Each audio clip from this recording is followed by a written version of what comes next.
Welcome to the Broken Pencil Booking Company pro wrestling podcast and radio show infused with hip hop. I am Wood. Made daily with organic, farm to table, localized, neuralized, sterilized, available on Amazon, shipped worldwide, not available on Sundays, but now available on thebeastradio.com. Broken Pencil Logic. You stay classy, internet. I'm Suave Burgundy. I didn't know I was going to be here. Y'all caught me in the middle of drinking this delicious chicken broth. It is I, the Petty Messiah, and the big man, and the medium-sized man have got a show for you. Not the hand clap, though. I heard a hand clap and a finger point. Yeah, that was a snap, sir. The wink and the gun. The wink and the gun. What's good, my people, weeples? What's happening? What is popping? What is going on? Salutations, greetings, and all that other good stuff. So apparently, the great screenwriters that we know for not just our generation, but for two generations, Matt Stone and Trey Parker have called something. It's Matt Stone and Trey Parker. Who am I talking about? South Park. Yes, I'm referencing South Park. They've claimed that Canada wasn't a real country anyway. Nope, not at all. Wait a minute. We're going to give you reason this show to understand why they are valuable to us. This is going to be a very fun show, but yeah, we're going to shout them out later on. But yo, Suave, what the deal, man? You know what? I'm basking in the afterglow of Suavetoberfest and Super Suavetoberfest Plus being released on all digital streaming platforms. To rave reviews. Everywhere that music is played or distributed, whether that be free or for the fee. Indeed. Joyous listening experience for all those involved. And if you haven't gotten involved yet, find it on your favorite digital streaming platform. Also, hear it this Saturday on thebeastradio.com. 5 p.m. in place of the Broken Pencil Booking Company Pro Wrestling Podcast and radio show infused with hip hop. You will hear super Suavetoberfest Plus. You dig? Now then, plus. Let's just go into some hot topics for this week. Today, Thursday, December 3rd. We're not talking about the clothing store either. No, not at all. Today is Thursday, December 3rd. Yeah, my Lord.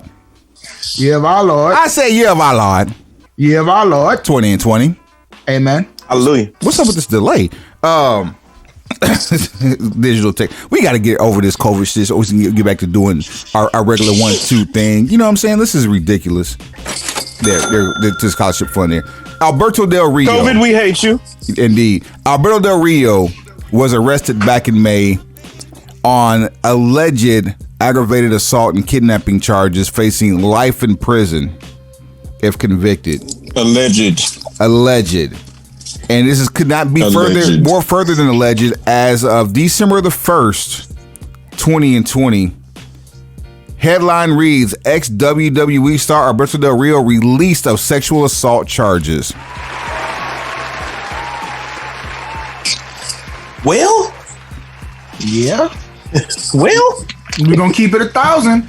We owe that man an apology for this particular situation. That sorry, man was accused. We drug him all the way through. We had that conversation and turned out that, it was some lies being put out there. Now, that's not me. Doesn't mean we're absolving him of anything else that has been said by anyone else. But in this particular situation, he ain't do that. We owe that man an apology. Facts. Now, fam. According to the article on sportswiki.com, the accuser's ex-girlfriend apologized to his family, to his family for her quote-unquote mistakes. There's a post that was translated from Spanish, which reads, "An apology to the Rodriguez Del Rio family for the damages caused by my mistakes." His brother, Alberto Del Rio's brother, Hijo del Dos Caras, went to Instagram, and here is a post that he had. Now, excuse the broken English because this is also translated from Spanish. "Well, gang, as everyone knows, the truth always falls under its own weight. After so many months, finally, the garbage person who accused my brother of something totally false spoke with the truth, admitting her lie.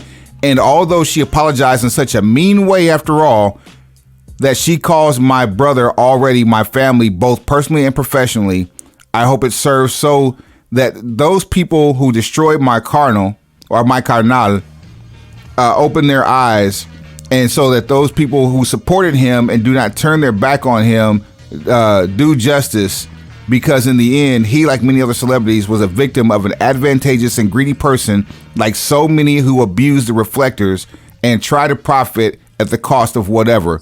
The truth will set you free. Damn. Yo, and you gotta let his that brother man should be talk a writer of promos. you gotta let that man talk his shit. You gotta let that dude handle his business. And man, he had words to say, and he had them. And better not stop him neither, because I mean, what you want me to do? You know, so best wishes to Alberto Del Rio in his future, because it's looking to be brighter than it did. You know, 99 years is a long ass time, and you know, we'd rather see you on this side of the bars than the other side. So I just want to see him put somebody in the arm bar again and watch them writhe in pain. Like Alberto Del Rio took something that should have probably got him buried and turned it into probably one of the greatest finishes ever, and he was just snapping on, just yeah. I'm like, oh shit. Yeah, that those vicious kicks. Rough. Yeah, man. He is the only person that I've seen where a crowd turned on him as a face in the middle of the match. Just because of how viciously he was beating the man into the ground. And then when I say what I'm saying, they turned on Alberto Del Rio? Yeah, Alberto Del Rio. They turned on him. Yeah, they turned on for who? It was a double. Nikki. Yeah, it was a double turn at that. For Nikki. Right. I had to call him Nikki. I had to, man. Nikki! But Nikki! Nah, Alberto Del Rio is dope. And honestly, I hope he gets back on his feet. I want him to get back in that ring where he's ice cold. Because really, he's cold. He's a cold wrestler, dog. Can't take nothing away from him inside of the squared circle. Now, all that other stuff. And because, Texas. There you go. Here's the thing. I'm not quite ready to go there yet, but I am willing to apologize for this. I don't know about any of the other stuff, because Paige still has stuff that she says that happened, and XYZ, and there's people that's been slapped and all kind of other stuff. Now, he did duff somebody backstage for being a racist. No. The guy he slapped for being racist, he deserved it. Fully in support of that. I'm totally in support of that, because you need to be able to handle the consequences of whatever comes out of your mouth. When However, you say something, you need to ride for it. Period. So I'm totally in favor of him slapping that guy, but there are other people who were supposedly have been slapped, or just it's a lot. And then the reason he got stabbed up was for some other shit. So you know what I'm saying? Like, he got stabbed up. Yeah, you remember when he got stabbed? I do remember him getting stabbed up. Well, there's an alternate version of the story than the one that made the news. Yeah, well, so that's an off the record conversation. We can't talk about that on air. Right. Oh, okay. Yeah, we can't do that.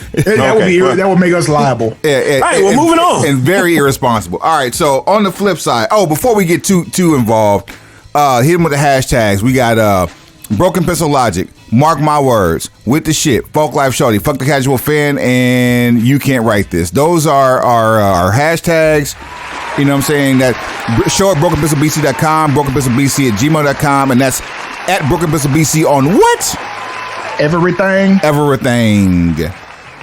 Like Also, in the news, before we get too involved, because we got a nice little piece of our business to talk about later. I know what you listen. If you're a wrestling fan, you know what happened last night. We know what you're waiting on. We're gonna give it to you. Just sit tight. Just hold. I'm screwing this cat. You just hold the tail. Now, Vince McMahon. Vince McMahon has allegedly. Wow. Back in the past, of course, allegedly offered the ninth wonder of the world, China, an opportunity at the WWE Championship, and all she had to do was say no to a particular project. That project was her posing nude for Playboy, and I don't know how you feel about this, guys, but like China getting the top belt in the business. If she says no to being the top star on the top publication around the world. Well, here's the thing. I've already heard the. Here's the thing.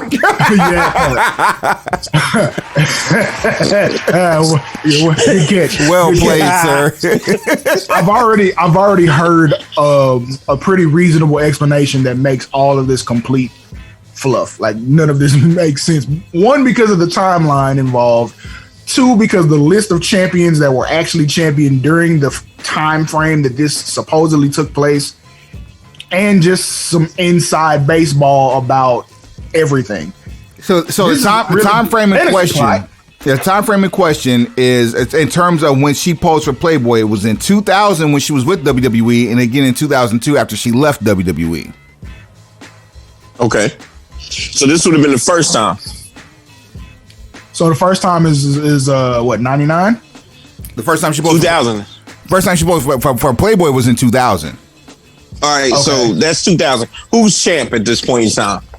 It's a back and forth between The Rock and Kurt Angle. The Rock has like 3 title reigns in 2000, and then Kurt Angle has 1. So you're not finna take the belt off Rocky.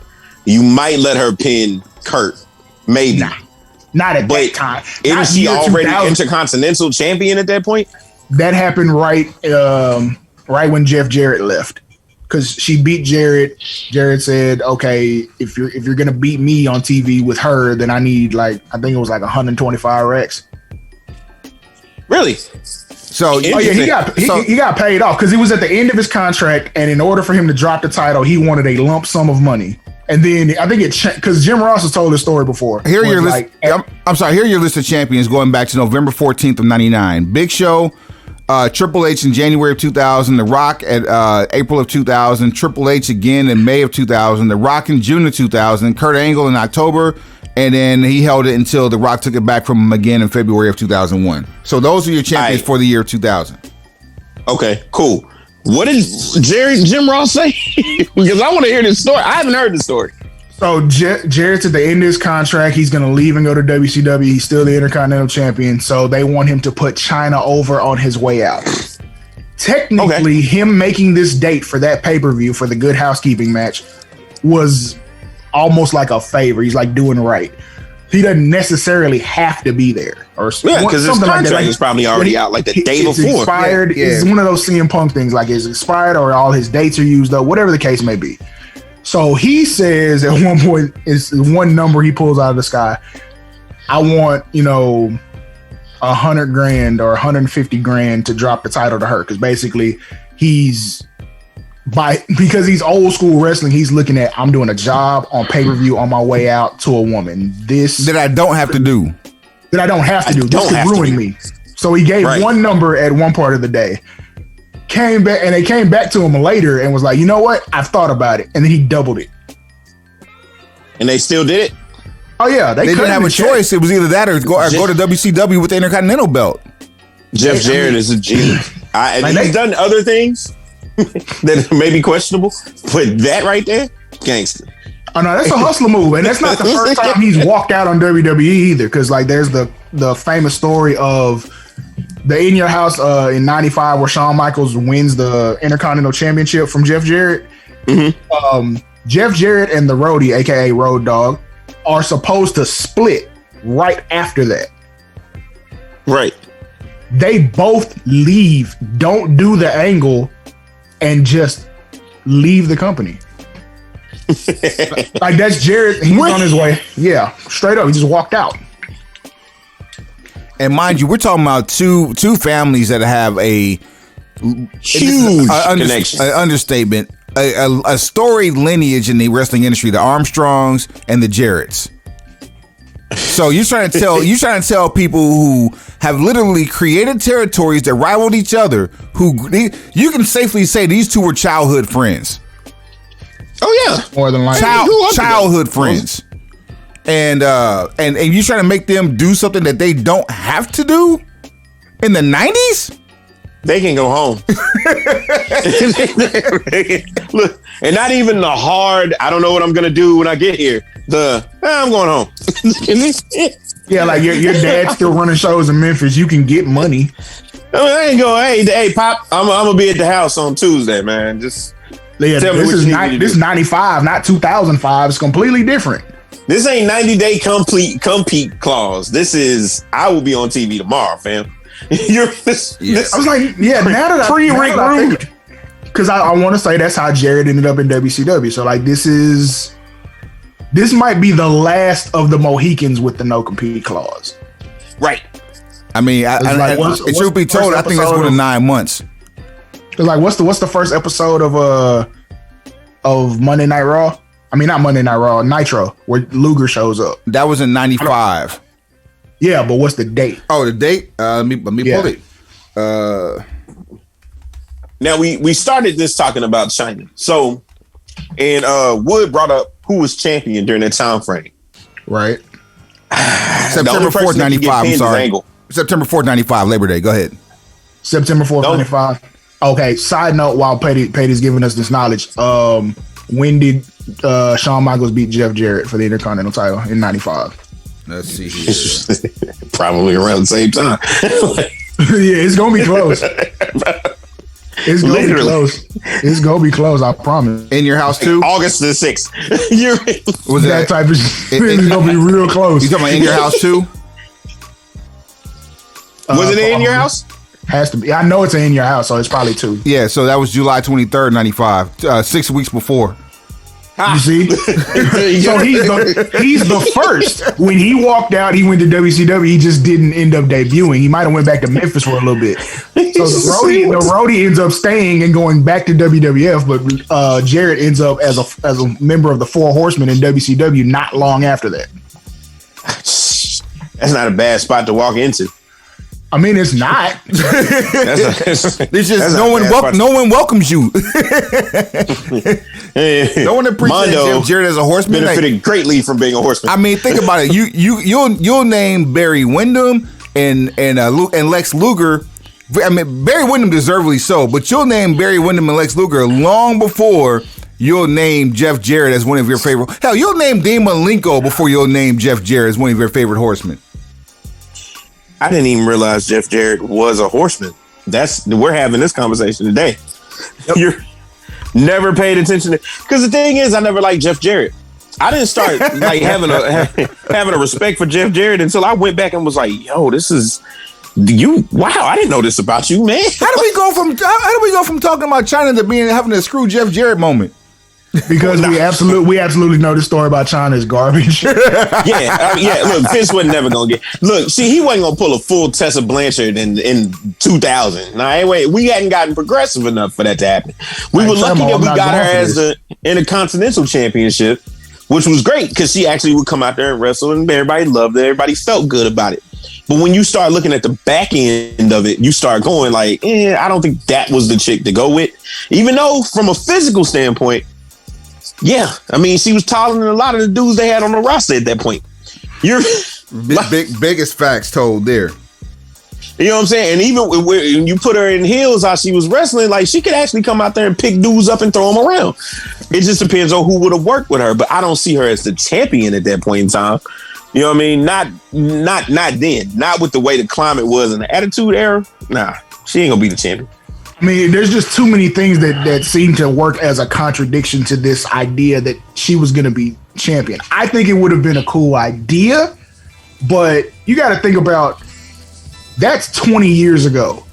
Right. We're just at the point now where you think that might happen. And there's only like 1 or 2 people that it would be believable with. Give. Let's do a mixtape. Who would that scenario be believable with right now? Number 1, Charlotte Flair.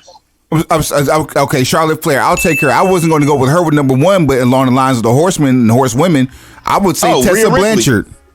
That was going to be my other one, Rhea Ripley. So Charlotte Flair, Tessa Blanchard, Rhea Ripley. Nobody said Tessa Blanchard. You did. Who included Tessa Blanchard in this? I did. You did. I did. Nah, forget her. I never believed her when she won it the first time. Her track record of men's heavyweight championship title run speaks for itself. We ain't finna make that mistake again up here in Stamford. Nah. Or down here in Orlando. Nobody's making that mistake. Damn. All right. And it's nothing against women as talent, because Chick Flair could really hold the belt.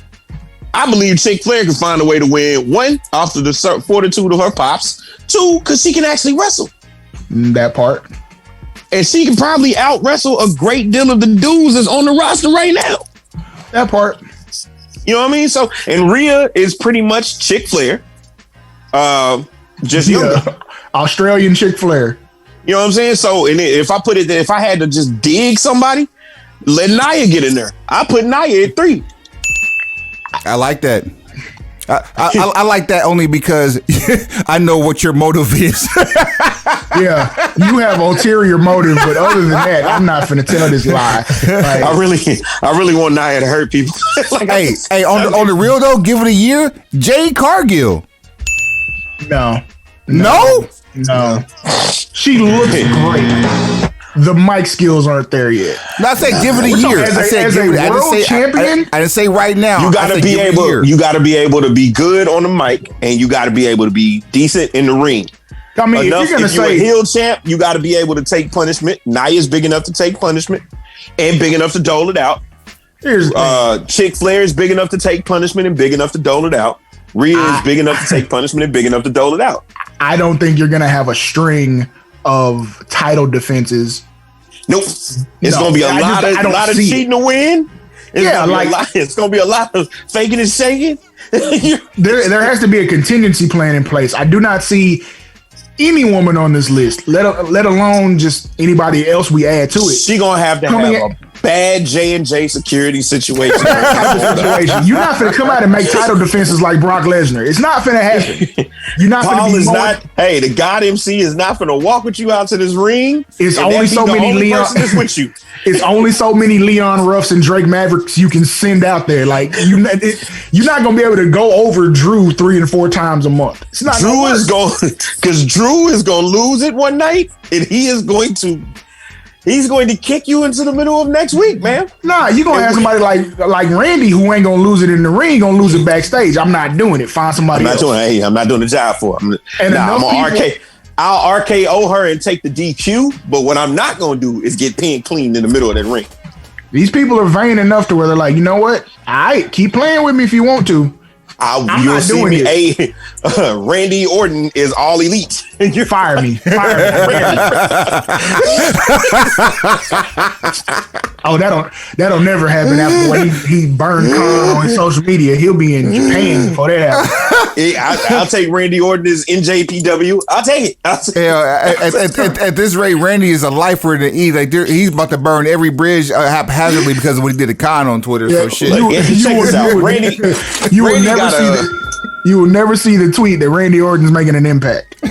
Randy Orton has a producer position waiting on him whenever he wanted. That's a whole other mixtape for next season. That's on some tweets you'll never see. That's a mixtape. There's the mixtape right there. Randy gonna be a floating guest speaker at NXT whenever he feels like he'll come there, drop a couple lines and leave. He ain't finna. It's already bad enough. Randy, when William Regal decide to hang it up, Randy is the new NXT GM. Yo, it's already bad enough that Randy, like, just because of him making amends with the Undertaker and by showing the world what happened 15 years ago, that he's now the Undertaker for the locker room since Undertaker is officially retired. That's already bad enough. Who really gonna run up on Randy Orton on some backstage? Nobody. Better. I ain't doing it. But you also see that once the Undertaker's done in ring, I don't see him sticking around to like hold a clipboard and wear a tie. Nah, he's not moving to Florida, man. His accent too thick. He's staying in Texas. So I feel Randy will show up. Randy, like Randy will show up. He'll be on the beach. Randy had a tour bus. He'll be fine regardless. I mean, that's cool. Tonight, I'm about 20 miles outside of there. Yeah, I'll show up tonight. I swear to God, maybe I'm reading Randy the wrong way, but I feel like once he's done in the ring, that he'll be done with the day-to-day of WWE altogether. He'll still contribute. He'll still pop up every now and again, but like taking on a backstage role, like an Arn Anderson, a Fit Finlay, any one of those people, I don't see it. Low key, I think he might, because he got good game to give. He got game to give, And he's now at a point in his career where you're hearing more and more of him sharing that game with younger cats. I don't think it's the issue of having the knowledge more so than it is the will to want to give it to the people that surround him. No, for me, me thinking about it, it's more him doing it because he wants to, not because he's obligated to by contract. This makes sense. So, and that's the thing. Like, while I say there's a producer position and waiting for him, I'm gonna keep it real with you. I kind of agree with you, Swat. I don't know that Randy would be the guy to do that. Like, he's just like, he's not Johnny Ace. If he can come and go as he pleases and basically do whatever he wants and kind of float around and drop knowledge when he's ready, not by obligation of a calendar, then absolutely he'll be involved in the business until the day he dies. But if you're expecting Randy to stop wrestling at some point and then assume the role of executive like Triple H, I don't necessarily know if that's his aim. I don't know that he's ever going to stop wrestling. Y'all ready for this? Do you think? Hey, you know who ain't gonna win. You know who ain't gonna win. You know who ain't gonna win. Just say that bitch again. I know who ain't gonna win. You know who ain't gonna win. You know who ain't gonna win. We say that bitch again. One, two, three. Get your tail. One, two, three. Get the fuck on. One, two, three. Get your tail. One, two, three. Get the fuck on. Hey. This segment is brought to you by Alberto Del Rio and the good people at King's Hawaiian Original Rolls. We love it. Absolutely not. I ain't seen no type of deposit come through from Alberto Del Rio or El Patron. Congratulations on your exoneration, but fam, you got other stuff to tend to. And please understand, if you got something to drop off for us on that tip, Price just went up. Price just went up. Now, that's all I'm saying. Now then, this coming Sunday, we lightweight don't care. But what's happening this Sunday? NXT War Games NXT Takeover War Games 2020 is what's happening this Sunday. Until right now, I did not know why we were doing You Know Who Ain't Gonna Win.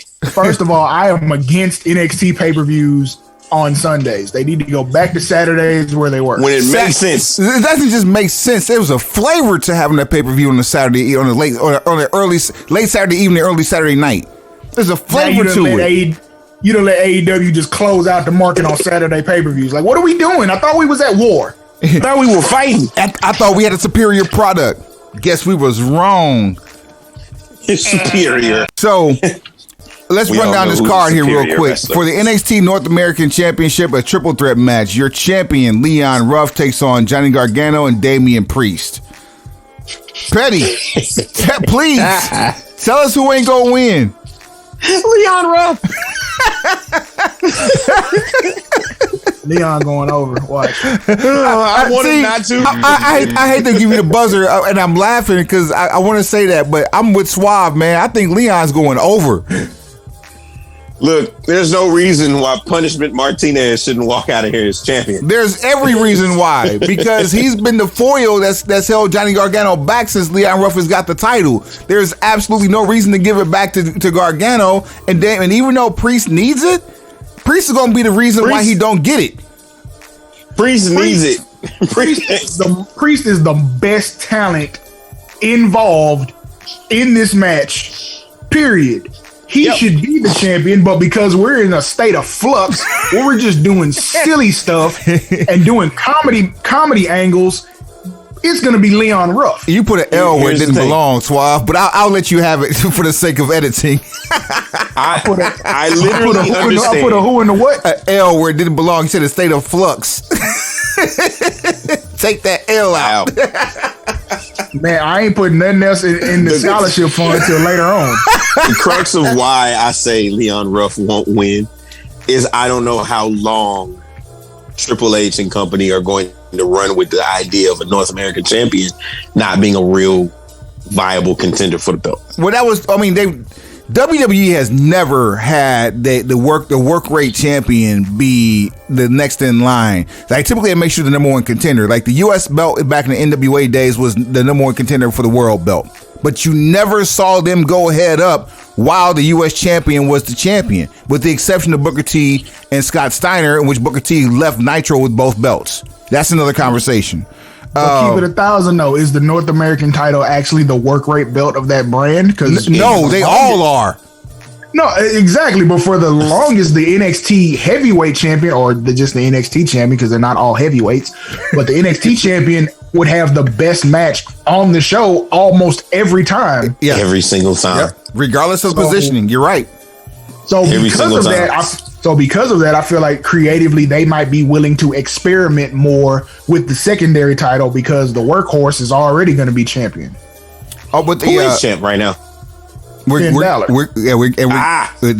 All that's coming up here. Strap match: Dexter Lumis versus Cameron Grimes. Petty, who ain't gonna win?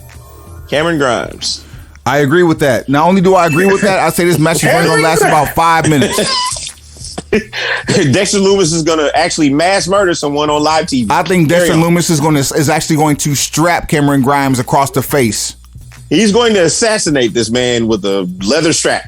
It's gonna happen. I don't want that type of thing to happen. That could have irreparable. That could just you can't fix that shit. No, you can't. Dexter Lumis he's gonna choke him and then hit him with the strap. I don't know. You fixed Rey Mysterio's eye. Wow. For the NXT Championship #1 contender. With a groaner. Looking for 3. Boom, boom, boom, boom. Don't act like we don't have that. See what I'm saying? Don't nobody want no parts of that. Like, come on, bro. This is the greatest luchador of all time. You gonna take his eye out? Why? This ain't brother from outer space. You ain't gotta take his eye out. You never explained why Seth Rollins was taking people's eyes out. It seemed like a good idea at the time. And it wasn't an eye for an eye because he didn't lose one. Anyway, we on NXT. #1 contender championship for the championship in NXT. Tommaso Ciampa versus Kushida. Petty, please tell me who ain't gonna win and be right with this one. Tommaso Ciampa ain't gonna win. Ain't gonna win because she. Wait! I thought Ciampa was wrestling Thatcher. Unless something changed last night. I thought they set the angle up last night. Oh, then I need to get an updated card. Then look at you, please. Johnny, don't have us predicting Johnny on the spot. I mean, it's people got COVID, might not be there. Hey, I just showed up today. I didn't know what was going on. You can't put that on me. That sounds like the worst. Oh, there you. So there you are absolutely right. So that is. Let me reboot here. So I was right. #1 contender for the NXT Championship. Tommaso Ciampa versus Timothy Thatcher. Petty Messiah, tell us who ain't gonna win. Tommaso Ciampa. Now I agree. Yeah, I agree. So here's the issue I had with the previous match. Who did I say it was before? Kushida. Kushida's on a downward spiral on his way out the E. He is. Let me put some money. Anything that'll make you say. Let me quote. Your theory is to make him #1 contender when he's on a downward spiral. No. Let me quote the great Jay-Z. I heard a motherfucker saying they made Hove. Made Hove say, okay, so make another Hove. Kushida is now dressed as a killer. What Hideo Itami was when he went back to be Kenta. Huh. They just changed the names, but they gave him the exact same script. That means creative services had an idea that they wanted executed, and gone. You guys are interchangeable, so you're gonna wear this shirt. Hey, put this on. Okay, like go out there. There are so many examples of how terrible things have to operate up there. That this ain't even my shirt. We getting to the point we might. We getting to the point that Wood might owe ACH an apology. And I've said that. But now we're saying it to the people. So yeah, I mean, if I say anything more, I'm going to say it to ACH directly. Facts. Like, I'm gonna call this. Let me just call this. Hey man, what's up? Call him. He probably still in Austin. Call him. Black man to black man. Nah, he's probably in Orlando right now because he's about to be in the Opera Cup for MLW. Okay. So we'll have to catch up with him on that. Who else we got here? Dex Lumen. Oh, so the War Games matches. The women's war game match. Shotzi Blackheart, the captain, with Amber Moon, Rhea Ripley, and Io Shirai versus Candice LeRae's squad, which is her, Dakota Kai, Raquel Gonzalez, and Toni Storm. Petty Messiah, who ain't gonna win? Whatever team Dakota Kai is on. we can just stop it right there. And then for your main event, the UE, which is Adam Cole, Kyle O'Reilly, Roderick Strong, and Bobby Fish, all of them, versus Pat McAfee, Pete Dunne, Danny Burch, and Oni Lorcan. Petty Messiah, tell us who ain't gonna win. Before you you will not. Guys and ties. Before you do that though, Finn Balor is a champion. Ray Finkel and his friends. Wow, Ray Finkel. Oh my God! I give up. Laces out. We let you in. This is what happens when we do an afternoon show and we let you in. See, no, that's great. Adam Cole needs to put that in a promo. McAfee, I'm gonna kick your ass. Laces out. Laces out. And then you gonna walk off. We need to send a copy of this show to him. You see why I need to be creative? Hey, please believe. Honestly, I'm telling you, I just need to be a writer. It's little quips like that as to why, hey, I need to have this pen and jot down some creative or at least a couple of lines for you guys. I just made it up right now. Write catch promos. That's it. Well, check this out, Ray. Suave, you just got your 60-second clip right there, and I'm leaving all this in. That's what he said. Hey! Look, I'm a happily married man. I don't cancel your mama. I don't. Man. I'm not for the lady. I'm not for the lady nonsense with you. So, Petty, again, tell us who ain't gonna win on this one. UE versus Pat McAfee Squad. Oh, they said who ain't gonna win. Guys and ties? Ray Finkel and crew. Why do I feel like looking at the video package? Of course, the Team WWE production, undefeated. They put together this package chronicling the UE and everything they've been through, getting to this point, like just being the new age 4 horsemen. Why do I feel like they're setting up for like one of them to defect? Yeah. It seems like Bobby Fish is either going to defect, or it also seems like Finn Balor is going to lead one of these. I feel like O'Reilly. If anybody's going to defect, I feel like it's O'Reilly. Yeah, Strong would be the one to defect. No, he's the last one in. I feel like it's not only was he the last one in, he had to prove himself the most. Who's had the most drastic cosmetic change over the last 6 months? Who looks more like a breakout single star than the rest? Bobby Fish. O'Reilly? Bobby Fish to me. I say because Bobby Fish ain't been on TV because Bobby Fish been eating fish sandwiches. Well, no, okay. In terms of appearance, Bobby Fish fits that mold. But in terms of overall how much fish could Bobby Fish fry if Bobby Fish could fry fish? Don't do that. Apparently, a lot. It's like an ugly term. I'm just saying, no, like that's Matt. Don't quote me. That's Matt Riddle. I figured that much. But I'm just saying, like, I mean, I can see where that would make sense for you. Bobby Fish is a potential, is a potential choice. I'm just saying, in my mind, if someone's going to defect, it looks like it would be Kyle O'Reilly. Yeah, Kyle O'Reilly's had the most breakout singles push of anybody in the UA, in the UE in the last 6 months to a year. Easy. Like, it's not even a question. Just the fact that it was NXT TakeOver 30, he had that match with Finn Balor that basically injured both of them. Right. Broke Balor's jaw. Broke his body. I mean, like, yeah. But at the same time, Kyle O'Reilly his physical appearance, his cosmetic makeup looks different than it did 3-4 months ago. Like, he looks like a different person from the last time the Undisputed Era had the tag team titles. He looks like a completely different person. That's usually the earmarkings of someone about to switch it up. Yeah. So let's fast forward here. Getting away from NXT. We didn't watch title match. No title match. Just War Games. What?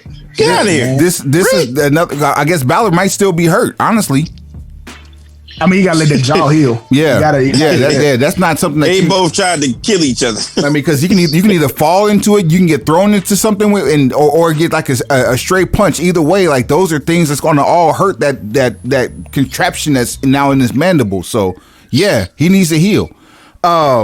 Also, last night AEW had their version of Clash of Champions. Winter is Coming. They were building it for weeks as the biggest AEW card in history. We had MJF and Orange Cassidy be the last for the Dynamite Diamond Ring in Battle Royal. So they'll take on each other next week for the Dynamite Diamond Ring, what have you. Jericho and Hager. Jericho and Frankie Kazarian went one-on-one. You had Hager and Ortiz at ringside, which after the match turned into a whole just nonsense with the Inner Circle. And now next week, if the Inner Circle can't get along, they disband forever. So there's an ultimatum that happens next week on AEW Dynamite. We also saw nothing with Dr. Britt Baker.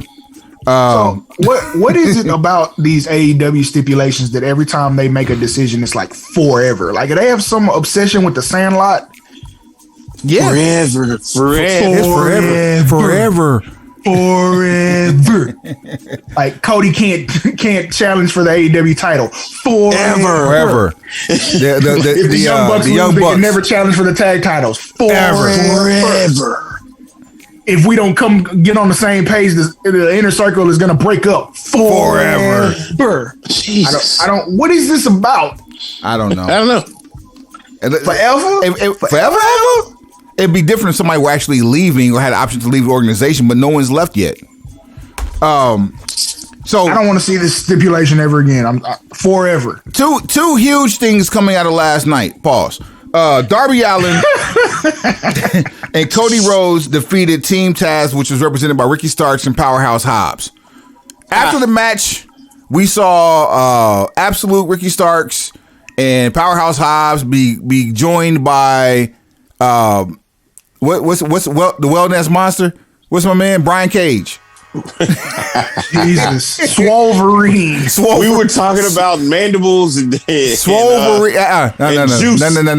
No. Allegedly. Swolverine comes out and saves the day for these guys. Here comes Dustin Rhodes, and Arn Anderson actually gets physically involved.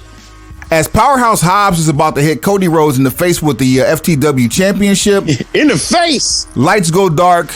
Snow comes out.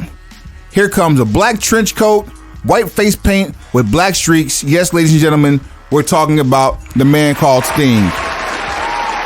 In AEW on TNT for the first time in 18 years, almost 19, Sting on TNT last night.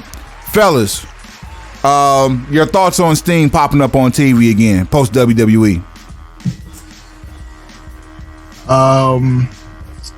Good pickup for AEW. Solid talent acquisition. From what I've read, he's not supposed to be doing any in-ring wrestling whatsoever, but he is on a regular schedule, so you will see him on a reoccurring basis. I feel like this is probably the key to unlocking Darby Allin as a major talent for them. Like, he's going to be their first homegrown star. YFN Darby, man. Listen, I can't say enough about him. YFN, buddy. YFN. You got it right. I mean, you have that kind of story on the indies, and every indie wrestling show that's come on mainstream television, he's been a part of, and now he's part of AEW. And so to call him a homegrown star is almost a slight, but at the same time, he deserves it because he's single-handedly made people pay attention to AEW for the smaller size talent that they have, because he's been there with heavyweights just constantly. Well, when I say homegrown, I get Darby, I get you. Yeah, but for those who are not indoctrinated, it's more so the fact he hadn't been anywhere else on a national scale to get the exposure that he's been getting since he's been in AEW. He's one of the very few that the first time you saw him on television, it was for AEW, and he's become bigger since then. The other one would be like somebody like Jack Perry, Jungle Boy Jack Perry, or Jungle Buck. He's a Jungle Buck. Cody, yeah, Cody's been in WWE. He's been on Impact. Same thing for the Young Bucks. They've been on Impact, Ring of Honor. Kenny Omega made his name in Japan. You know, XYZ. So when I say homegrown talent, it is talent whose pushes and whose career originates. Ground zero for them is AEW. Yeah, got you. Totally with that. Off the heels of last night, it's been reported that Sting has also broken the Pro Wrestling Tees record for the most shirts sold in 24 hours. That makes sense. And he broke that record 12 hours in. I mean, it totally makes sense, but at the same time, just the cynic in me says, okay, what was the old record? Open the books. Who had this record? Was it non-existent? You feel me? You feel me? Like, what was the old record? You got me with the Jim Neidhart laugh. Roman Reigns? Like, I don't know. He doesn't have any stuff on Pro Wrestling Tees. Pro Wrestling Tees is non-WWE. Yeah, so everything that isn't WWE, that's where it goes. Moxley. I would probably say CM Punk at All Out, or All In rather. Maybe that might have been it if I had to place a bet on it. Hogan's got merchandise on there. Bullet Club has merchandise. Bullet Club shirts. I don't know if they broke it 24. I think Bullet Club might have the all-time lead in terms of quite possible. Because their push from Pro Wrestling Tees is what got them in the Hot Topic and whatever the other t-shirt shop is in the mall. Because I remember Cody's American Nightmare tee was kind of hot for a while, but certainly not in a 24-hour period. But I would like to know, open the books, be a little more transparent. Who had the previous record, and what was that number? Yeah, that's something for the crack research team here at the Broken Missile Book Company Pro Wrestling Podcast and radio show infused with hip hop. Ending the night. We had Kenny Omega versus champion Jon Moxley for the AEW World Championship. On commentary, we had Executive Vice President of Impact Wrestling, Don Callis.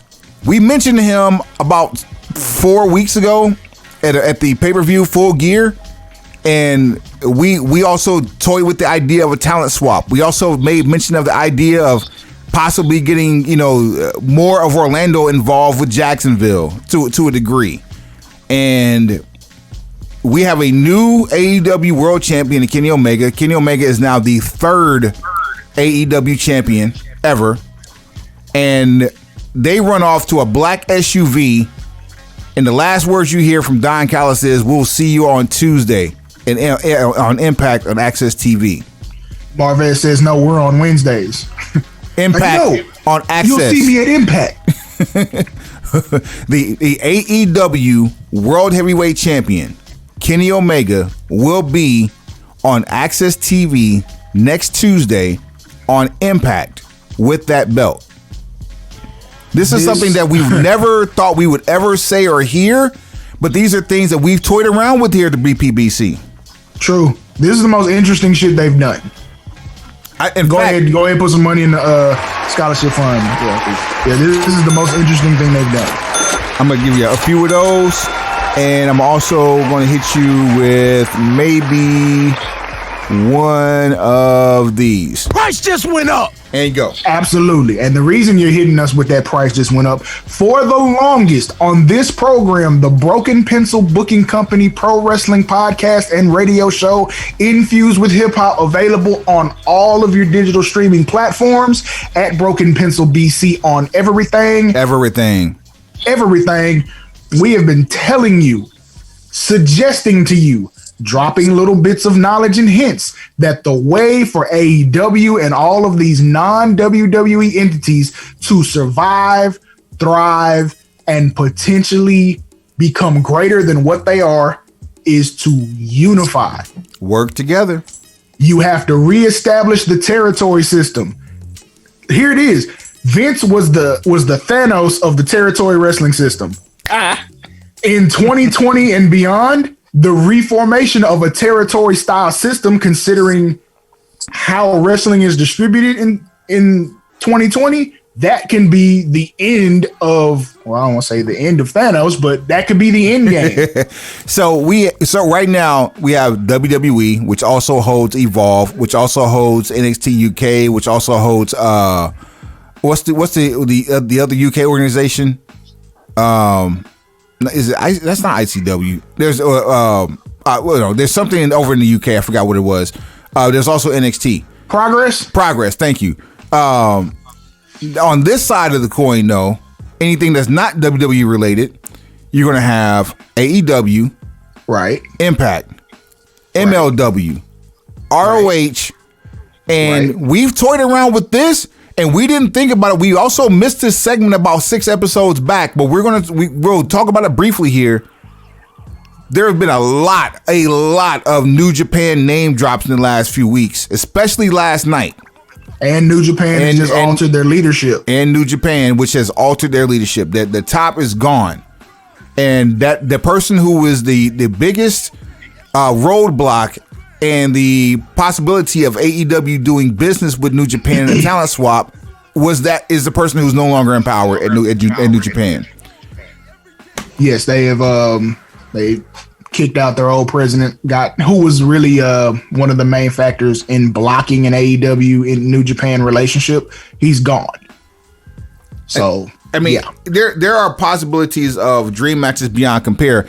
Rumors of Davey Boy Smith Jr. signing with AEW. We have confirmation that Brian Pillman Jr. is already there, as he's actually in the tag team now with Griff. What's Griff's last? Griff Garrison. Griff Garrison.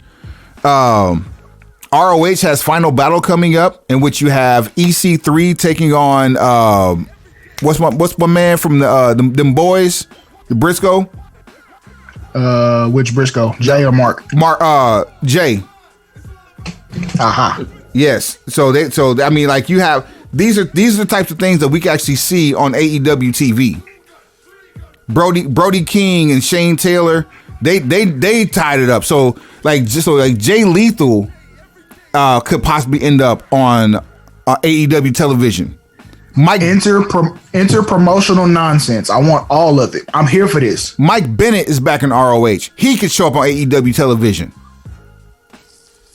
Like I like all of this. There are numerous possibilities, though. I mean, no one has really seen them boys on a larger scale. Hell, if we get New Japan, that means we could possibly get the GODs, the Gorillas of Destiny. Yeah. On AEW television. Here's the thing, like, and the other one that I saw that got tweeted out last night, it was something that we actually brought up when we were kind of fantasy booking some type of cross-promotional pollination type stuff. FTR versus the North. Yep. Swab brought that up, and Dax Harwood just actually tweeted out simply after AEW Dynamite last night, simply 2 words: the North. The North. So, okay, here's my question. After seeing that tweet saying that basically FTR is like, we want the North, Kenny Omega's going to show up on Impact. Don Callis is obviously going to have a more of an on-camera role in some sort of antagonist situation. Are we about to see a better laid out version of the Invasion? This looks more like a well budgeted version of what should have been between USWA and World Class than it does the WCW Invasion, because the WCW Invasion included talent that was technically already owned by WWE, and they used B-C level talent and had one A-lister, and no one knew he was an A-lister then, and that's in Booker T. Which is why I said like a better version of the Invasion, because the WCW Invasion was essentially like, we're going to do this so that we can finally prove in terms of what we show to the fans that WWE is the superior product. Right now what we're seeing is the reverse of an invasion, because you have a champion from organization A going to organization B with said championship, and the executive vice president of that organization not even acknowledging his own champion. right? Like, I love this for the fact that it just gives so many different options, because Kenny's already a champion in AAA. He's now AEW World Heavyweight Champion. Who's to say that he doesn't end up on Tuesday and become belt collector and beat Rich Swann? I mean, who better to become a belt collector than the actual World Heavyweight Champion on a network that has a national outlet, like a multinational push, like TNT? I mean, now, I'm not the biggest Kenny Omega fan personality-wise. I'm cool. I feel like I would rank Seth Rollins higher as far as an in-ring performer. But in this situation, if he becomes belt collector or anything similar to it, it would justify all of those other articles that came out about him during the whole New Japan run. The Sports Illustrated, all of that other stuff. If he starts living up to that level of press by doing this, I'm 100% in support of it. I'm in support of it regardless, because this is something that we have not seen. Like, that part. Give me some excitement. Man, blow up something. Major organizations, major heads of major organizations on like doing good business that turns into bad business on live television. We have never seen that in this business. This is something that we can say that we've never seen, and that now our kids that are watching this now have an idea of what it was like to watch wrestling in the 80s. And even still, we didn't see anything like this. This is what we wanted in the 80s, and we're getting it now. I'm here for it. I'm ready for it. I think this is going to be an exciting time the next few months, because typically nothing happens in the fall, let alone the winter. We're going into Royal Rumble season, and we're not even talking about WWE. Not to mention TLC is next week, too. We're not even talking about that. Once you find out what Roman's doing, then we'll talk about it. and as soon as Jimmy comes back, find me some plans for the Hurt Business. We'll talk about it. I only want to talk about the good stuff. Yeah, man. Let's see. That's a good stopping point. We'll catch back up next week and figure out what happened and see how good it is or how good it isn't. Petty Messiah, you got something for me? I'm here. And he's out. That's it. Suave. Speaking of Royal Rumble season, how could I mention the Royal Rumble and not cut the music down for this?